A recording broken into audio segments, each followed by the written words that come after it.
قال النبي صلى الله عليه وسلم أكرم حملة القرآن فإن من أكرمه أكرمني أو كما قال عليه الصلاة والسلام.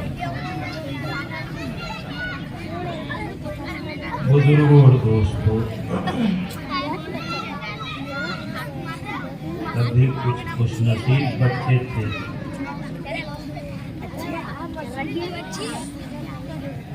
جن کی دستار بندی کا مبارک عمل ہوا.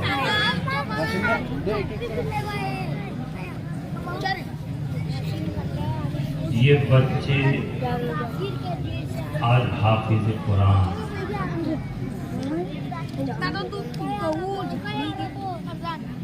بڑے خوش نصیب ہیں. ان بچوں کے لیے مبارکباد ہے، اور اس سے کہیں پڑھ کے ان کے والدین کے لیے مبارکباد ہے.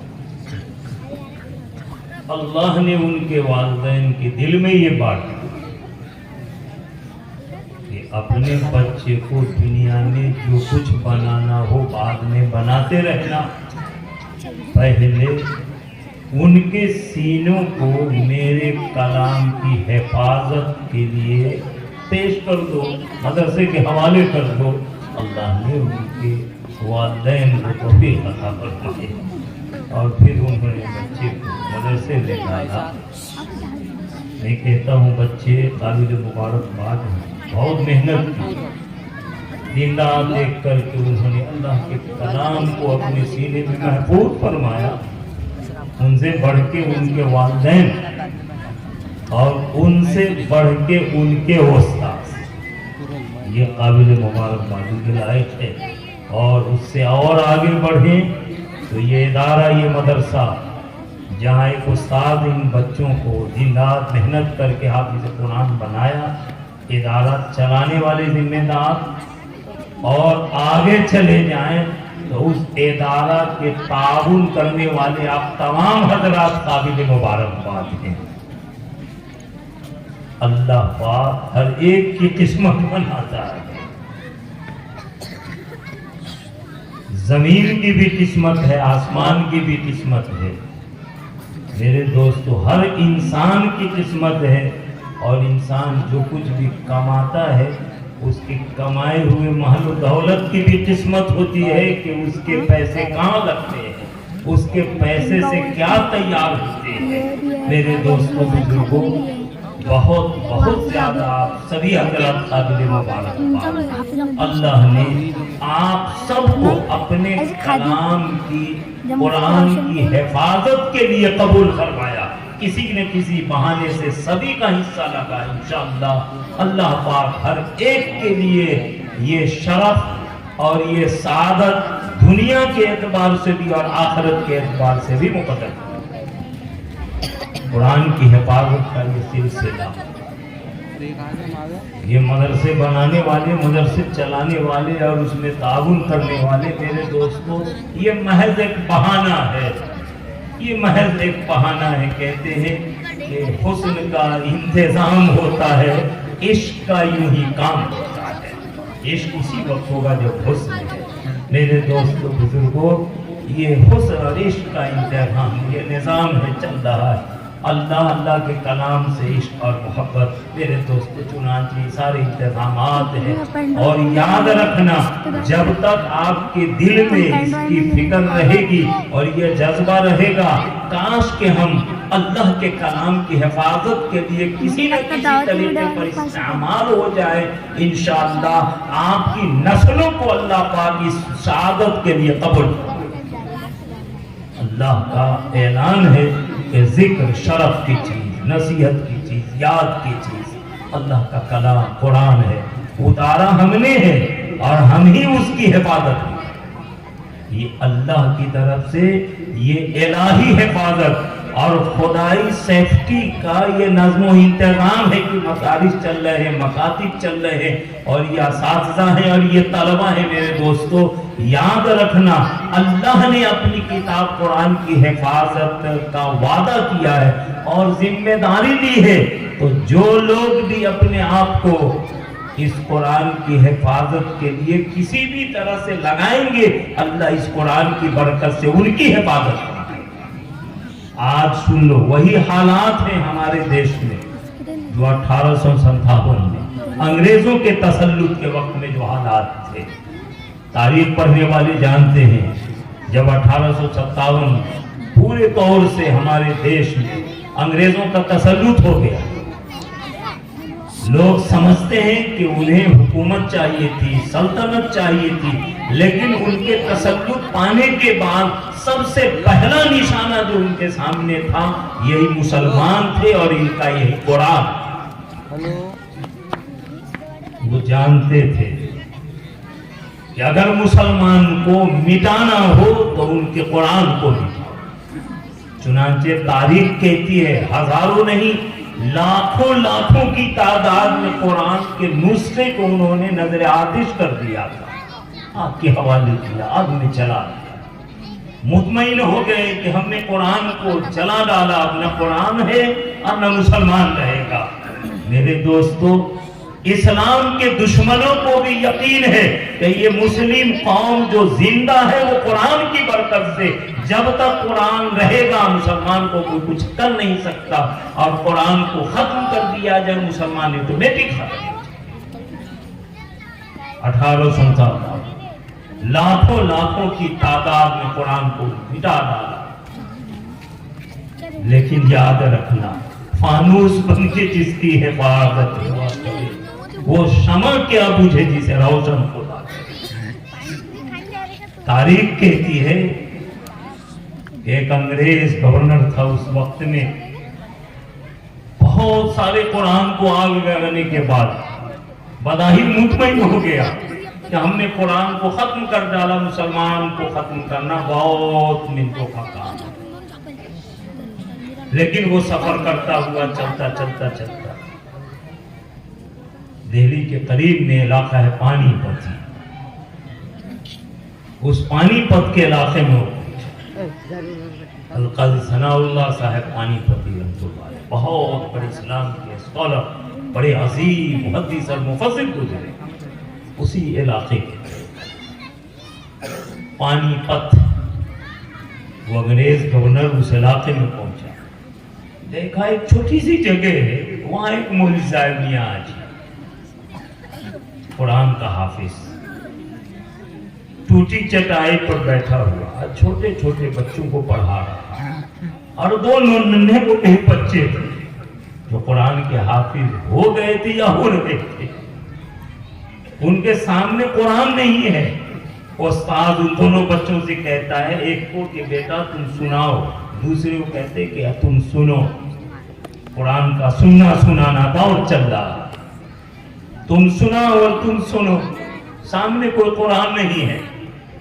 سننے والے کو کہا کہ سنانے والا جہاں غلطی کرے فوراً رکما دینا. وہ انگریز دیکھتا رہا یہ کیا ہو رہا ہے. دیکھا کہ وہ چھوٹے چھوٹے ننھے منھے بچے ایک قرآن زبانی سنا رہا ہے اور دوسرا قرآن سن رہا ہے، جہاں تھوڑی غلطی فوراً روکتا ہے، فوراً رکما دیتا ہے. اس انگریز نے یہ کہا کہ جب تک مسلمانوں میں ایسے چھوٹے بچے قرآن کے حافظ ہوتے رہیں گے اور حفظ قرآن کا سلسلہ چلتا رہے گا، اس وقت تک دنیا کی کوئی طاقت نہیں ہے کہ مسلمانوں کو. میرے دوستو دشمنوں کو پتا تھا کہ اس قوم کی بقا ان کی کتاب کی بقا سے. آج کے حالات میں میرے دوستو بزرگوں 1857 میں جس قدر اس پڑھنے پڑھانے کے نظام کی ضرورت تھی اس سے کہیں بڑھ کے میرے دوستو آج ضرورت ہے.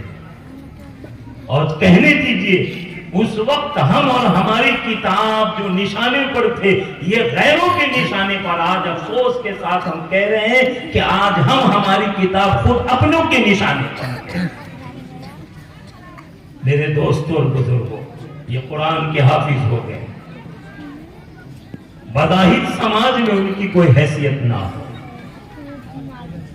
معاشرے میں ان کا کوئی مقام نہ ہو، حافظ قرآن ان کے والدین کا کیا مقام، ان کی کیا حیثیت، کیا عزت، کیا مرتبہ، قیامت میں کیا ہوگا، یہ سب سنتے سناتے آ رہے ہیں۔ میں نے ایک حدیث پڑھی، نبی اکرم صلی اللہ علیہ وسلم نے فرمایا کہ قرآن کے جو حاملین ہیں، قرآن کے اٹھانے والے، اپنے سینوں کو جنہوں نے قرآن کی حفاظت کے لیے پیش کر دیا، قرآن جن کے سینے میں آیا حافظ ہو گیا، جنہوں نے اپنی زبان کو قرآن کے لیے پیش کیا، قرآن ان کی زبان پہ آ گیا اور وہ قرآن کا قاری بن گیا، جنہوں نے اپنے دماغ کو قرآنی علوم کے لیے پیش کیا اور قرآن ان کے دماغ میں اترا، قرآن کا مفسر ہو گیا، عالم بن گیا، اور جنہوں نے اپنے آپ کو سراپا قرآن کی اور قرآنی تعلیمات کے حوالے کر دیا، میرے دوستو علم بھی حاصل کیا اور عمل کر کے بھی بتایا۔